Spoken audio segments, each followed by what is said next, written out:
Olha, existem perguntas que mexem com a gente de um jeito muito profundo, né? E poucas geram tanta angústia quanto pensar no destino de uma criança que porte cedo demais. É uma questão que envolve teologia, envolve dor e, claro, a nossa busca por esperança. Hoje, a gente vai mergulhar no que os textos bíblicos podem nos dizer sobre esse tema tão delicado. Pois é, a pergunta é essa, bem direta, e para muita gente chega a ser desconfortável. A resposta, no entanto, não é nada simples. A Bíblia não tem um versículo único, tipo um manual de instruções que diz toda criança vai para o céu. O que ela nos dá são pistas, são princípios muito profundos que servem como um guia para a gente. Então, para a gente poder explorar esse assunto, com todo o cuidado que ele exige, nosso caminho vai ser este aqui.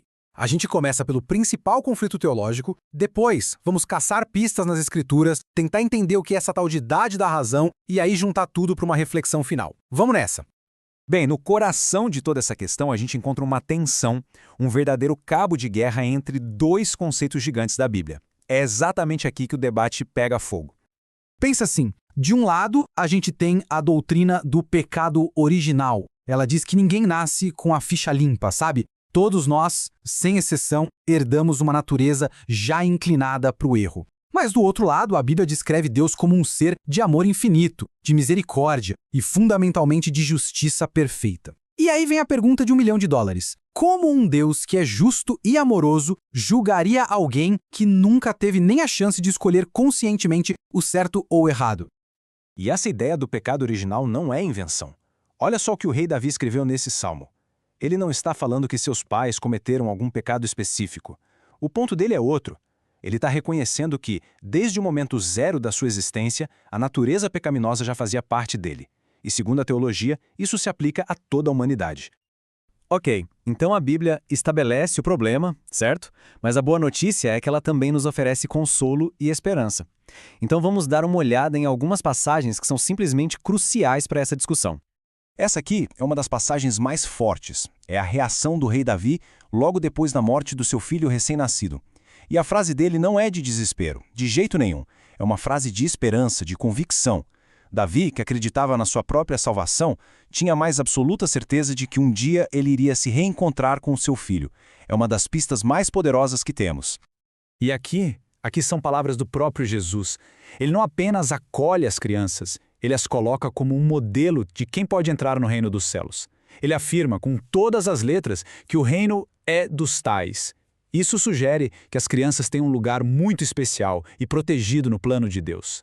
A partir dessas pistas todas, a teologia foi desenvolvendo um conceito muito importante, a chamada idade da responsabilização. A ideia central não é que as crianças são perfeitas ou sem pecado, não é isso. A questão é que Deus, na sua justiça perfeita, só considera alguém responsável pelos seus atos quando essa pessoa já tem capacidade de entender o que é certo e errado e de fazer uma escolha consciente.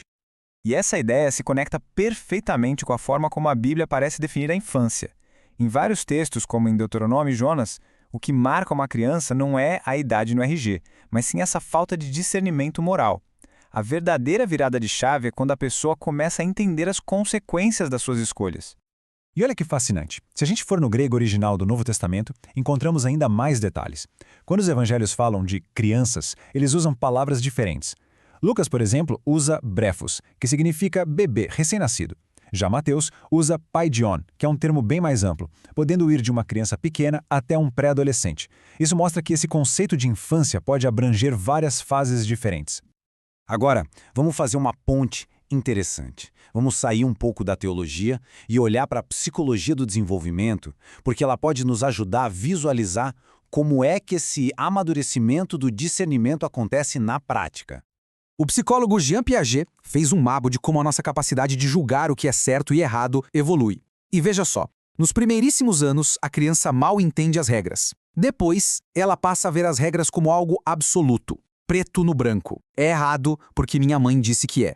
É só mais tarde, lá pelos 10 anos, em média, que a gente começa a entender que a intenção por trás de um ato e o contexto fazem toda a diferença. Isso se alinha perfeitamente com a ideia de um desenvolvimento gradual da responsabilidade. Então tá, juntamos as peças da teologia, dos textos sagrados e até da psicologia. Aonde isso tudo nos leva? O que a gente pode concluir? Bom, o consenso entre a maioria dos teólogos aponta para alguns pontos-chave. Primeiro, a Bíblia não dá uma idade exata, um número mágico. O que realmente importa é a capacidade de discernimento. Segundo, e isso é crucial, a salvação é sempre, sempre um ato da graça de Deus, por meio de Cristo. Nunca é baseada na inocência de alguém. Por causa disso, a grande maioria dos teólogos confia que a obra de Cristo na cruz é aplicada àquelas crianças que morrem antes mesmo de poderem crer por si mesmas. E no final, depois de toda essa análise, a gente percebe que a questão nos leva de volta não para uma fórmula matemática, mas para o próprio caráter de Deus.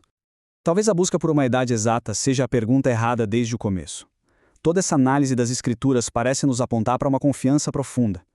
A resposta final não parece estar numa regra, mas na pessoa de um Deus que a Bíblia descreve como juiz perfeito e, ao mesmo tempo, o Pai mais amoroso que existe. E é justamente aí, nesse encontro da justiça perfeita com o amor infinito, que a gente encontra a mais sólida de todas as esperanças.